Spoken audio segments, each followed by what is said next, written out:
존경하는 국민 여러분, 재외 동포 여러분, 우원식 국회의장님, 선배 동료 의원 여러분, 조국신당 대표 조국입니다. 지난 3월 3일 창당을 한 신생정당의 대표로서 22대 국회 초선 의원으로서 전국의 거리에서 만난 국민의 목소리를 가감없이 전하고자 이 자리에 섰습니다. 저는 흠결이 있는 사람입니다. 그런데도 지난 총선에서 690만 명의 국민께서 저와 조국혁신당을 선택해 주셨습니다. 그 마음과 뜻 명심하며 항상 겸허한 자세로 국민과 함께 하고자 합니다. 지난 총선에서 국민은 무도하고 무능하고 무책임한 집권 여당의 매서운 회초리를 들었습니다. 총선 후 윤석열 대통령은 말했습니다. 국민의 뜻을 겸허히 받들어 국정을 쇄신하고 경제와 민생 안정을 위해 최선을 다하겠다. 새빨간 거짓말이었습니다. 부자와 강자만 챙기는 국정 기조를 바꾸지 않았습니다. 경제와 민생 파탄을 외면하고 있습니다. 현재 서민들은 코로나 시국보다 삶이 어렵다고 하소연합니다. 소상공인, 자영업자 폐업률과 가계 빚은 날마다 치솟고 있습니다. 경기는 침체하고 나라 빚은 역대 최고로 쌓여갑니다.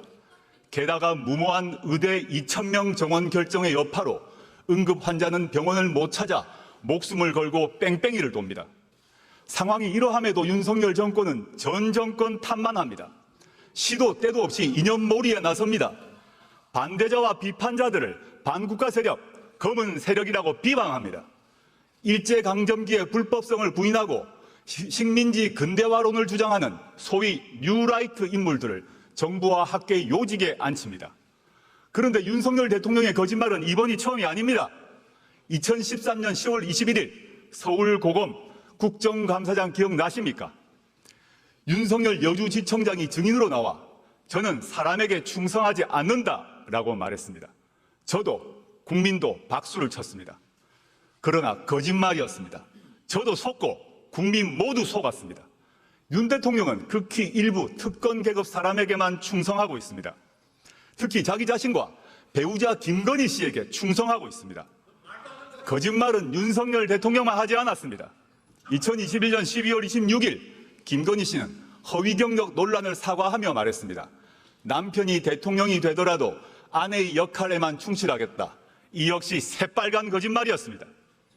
대선 전 2022년 1월 공개된 녹취록에 나오는 김건희 씨의 생생한 발언 기억하실 것입니다. 우리 남편은 바보다. 내가 다 챙겨줘야지 뭐라도 할 수 있는 사람이다. 내가 정권을 잡으면 거기는 완전히 무사하지 못할 거다. 국민에 의해 선출되지 않는 권력, 즉 김건희 씨가 대통령 행세를 합니다. 여당 대표와 문자를 하며 회유하고 압박합니다. 정부 인사를 자신이 한다고 자기 입으로 말합니다. 급기야 김건희 씨가 전 여당 의원에게 지옥불 옮기라고 했다는 보도도 나왔습니다. 여당 내에서도 터질 게 터졌다라고 합니다. 경고합니다. 박근혜 정권에서 최순실 씨가 무슨 일을 했는지 그 결과 박근혜, 최순실 두 사람이 어떻게 되었는지 국민은 다 기억하고 있습니다. 어떤 부적도 어떤 무당도 막아주지 못할 것입니다. 존경하는 국민 여러분, 그리고 선배 동료 의원 여러분, 윤석열 대통령은 검찰총장 시절 자신이 이끄는 검찰을 이렇게 자랑했습니다. 살아있는 권력의 비리를 눈치 보지 않고 공정하게 수사하는 검찰. 그런데 자신이 최고의 살아있는 권력이 된 후 검찰은 어떻게 되었습니까? 어느 주가 조작 사건에서 공범위 유죄 판결이 났는데 전주가 소환도 기소도 되지 않습니까? 어느 공무원 배우자가 300만 원짜리 명품백을 받고 무사히 넘어갑니까? 어느 피의자가 자신이 지정한 곳에서 조사를 받습니까? 어느 검사가 수사하러 가서 휴대전화를 피의자 측에 제출합니까? 이 정도는 수사가 아니라 접대입니다. 반면 전 정권과 야당은 사냥하듯 수사합니다. 원래 겨누었던 잘못이 안 나오면 나올 때까지 먼지떨이 수사를 합니다. 원래 사냥감이 잘 안 잡히면 가족, 친정, 지인을 텁니다. 그리고 일방적 피의 사실을 친검 언론에 흘립니다. 어디서 많이 본 모습 아닙니까? 바로 15년 전 노무현 대통령님의 비극이 발생하기 전과 똑같습니다. 게다가 윤석열 대통령은 자신이 검찰총장 시절 대변인이었던 이창수 검사를 서울중앙지검장에 임명했습니다. 현 김주현 민정수석이 법무부 검찰국장 시절 검찰과장이었던 심우정 검사를 검찰총장 후보로 지명했습니다. 이유가 무엇이겠습니까? 검찰을 더욱더 수적으로 부리겠다는 것 아니겠습니까? 한편 윤석열 대통령은 자신이 나온 충암고 인맥으로 군과 경찰을 장악하고 있습니다. 김용현 국방부 장관은 물론 여인형 방첩사령관, 박종선 777 사령관 등 국내 정보 개통을 충암고 라인으로 다 채웠습니다. 경찰 인사를 하는 이상민 행정안전부 장관 역시 윤 대통령의 충암고 후배입니다. 충암고는 윤석열 정권의 하나회로 자리 잡을 것입니다. 윤석열 대통령에게 경고합니다. 아무리 모든 권력기관을 주머니 속 공깃돌로 가지고 놀더라도 국민의 마음을 잃는 순간 그대는 나락으로 떨어질 것입니다. 존경하는 국민 여러분, 선배 동료 의원 여러분, 창당 이후 만났던 국민의 목소리를 전하고자 합니다. 이태원 참사 희생자 고 이상은 씨의 어머니는 딸의 생일날을 맞아 김치찌개를 방문객에게 대접했습니다. 제 손을 꼭 잡아주신 어머니께서 무슨 말씀을 하셨는지는 짐작하실 것입니다. 지난해 수해 현장에서 숨진 최혜병의 어머니는 일주기를 앞두고 편지를 썼습니다. 저희에겐 하나뿐인 외동입니다. 사람들은 아무도 모릅니다. 얼마나 힘든가 고통 속에 살고 있는지. 어머니는 애끓는 심정으로 진실을 밝혀달라고 요구합니다. 대구에서 만난 전세 사기 피해 젊은 신혼부부는 울먹이며 말했습니다. 평생 모은 돈이 다 날아갔어요. 이제 우리는 어디 가서 어떻게 살아야 합니까? 저와 조국혁신당은 고통받고 분노하는 국민의 도구가 되고자 합니다. 총선 때 광주 충장로 우체국 앞에서 유세를 준비할 때였습니다. 한 어르신께서 제 손을 잡으시며 말씀하셨습니다. 견뎌주어 고맙네. 살아남아주어 고맙네. 이제 잘 싸워주게. 지난달 말 전남 곡성과 영광을 방문했을 때도 똑같은 말씀을 들었습니다. 지난 윤석열 정권 2년은 대한민국의 잃어버린 2년으로 기록될 것입니다. 저희는 창당 총선에서 이렇게 외쳤습니다. 3년은 너무 길다. 무도하고 무책임하고 무능한 윤석열 정권은 나라를 더 망치기 전에 종식되어야 합니다. 국민은 이 정권 치하에서 너무도 힘듭니다. 인내심이 바닥나고 있습니다. 조국혁신당은 당내에 3년은 너무 길다 특별위원회를 구성했습니다. 저희는 이미 심리적 탄핵을 하신 국민의 마음을 받들며 온 힘을 다하여 위헌과 위법의 증거를 모으겠습니다. 존경하는 국민 여러분, 선배 동료 의원 여러분, 조국혁신당은 12석에 불과합니다. 원내 교섭단체도 아닙니다. 저희 힘만으로 할 수 없는, 그러나 반드시 이루어야 할 시급한 사회경제적 과제 2가지를 말씀드리고자 합니다. 국민은 조국혁신당에 묻고 계십니다. 윤석열 정권 종식 이후 무엇을 할 것이냐? 조국혁신당은 문화, 디지털, 노동, 환경, 건강, 교육 등 8가지 사회권을 구현하는 민생 선진국을 제시했습니다. 오늘은 이 중 2가지를 말씀드리고자 합니다. 첫째는 주거권 보장을 통한 주거혁신입니다. 주거권은 쾌적한 집에서 안정되게 살 수 있는 권리입니다. 국민 40% 정도가 전월세 등 빌린 집에서 삽니다. 집주인이 세를 올리거나 방을 빼라고 할까봐 노심초사합니다. 서울에서는 중위소득 가구가 10년간 소득을 한 푼도 안 쓰고 모아야 중간가격 주택 한 채를 살 수 있습니다. 소득의 3분의 1 저축하면 30년 넘게 걸립니다. 버는 속도보다 집값 오름세가 가파릅니다. 이러면 사람다운 삶을 살 수가 없습니다. 결혼하고 싶어도 함께 살 집 마련이 어렵고 애를 낳고 싶어도 여력이 없습니다. 먼저 질 좋은 공공주택과 다양한 사회주택을 국가가 확보해 제공해야 합니다.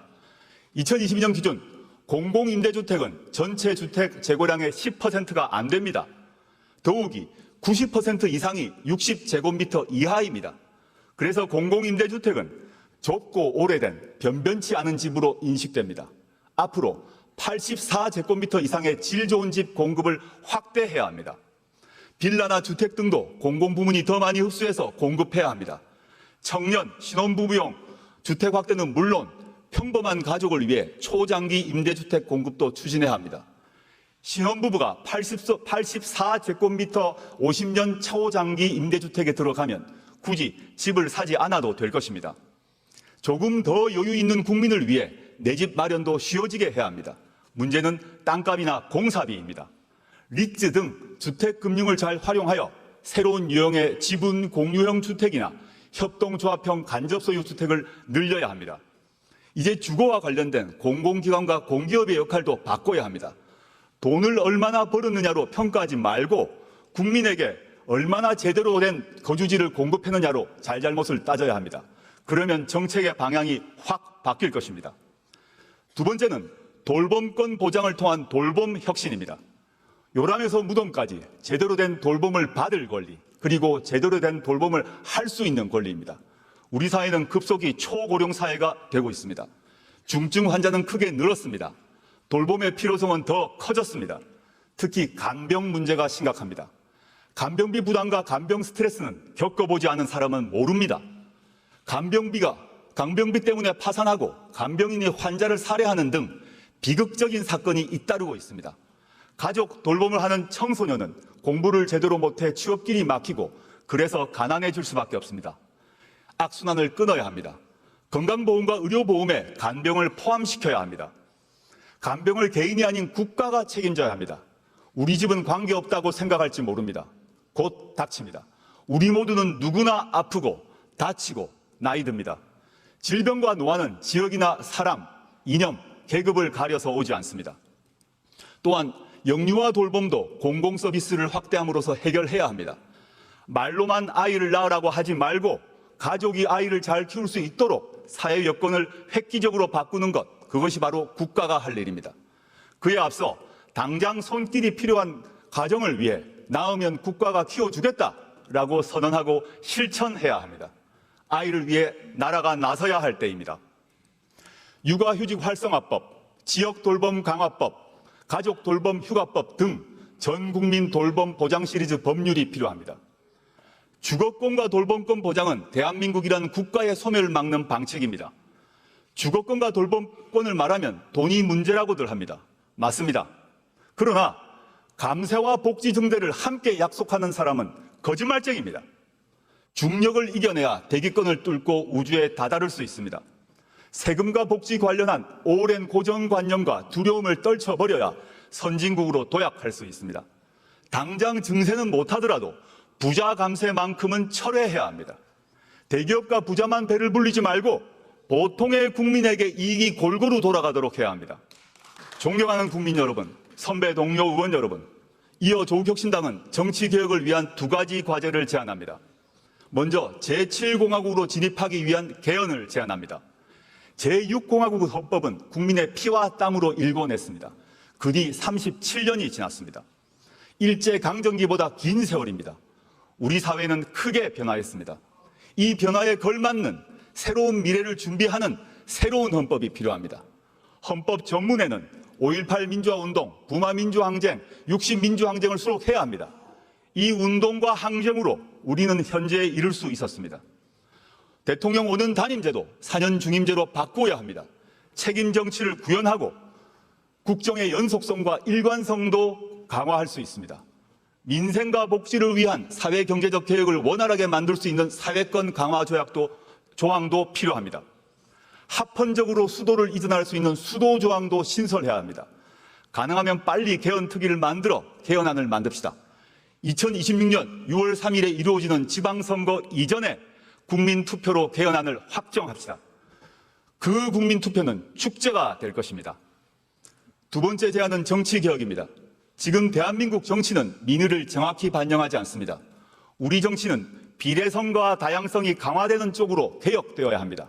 최근 거대 양당은 정치개혁을 명목으로 지구당 부활에 합의했습니다.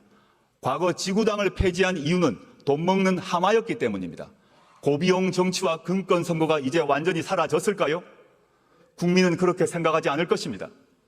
지구당을 되살리면 민의를 더 잘 수렴할 수 있을까요? 그렇지 않을 것입니다. 지구당 부활은 거대 양당 소속 정치인에게만 좋은 일입니다. 현행 비례대표 선출 방식은 준연동형입니다. 다당제가 민주주의를 발전시킨다는 점에 공감대가 형성된 결과입니다. 그러나 현행 국회법은 양당제를 전제로 구성되어 있습니다. 대표적인 게 교섭단체 기준입니다.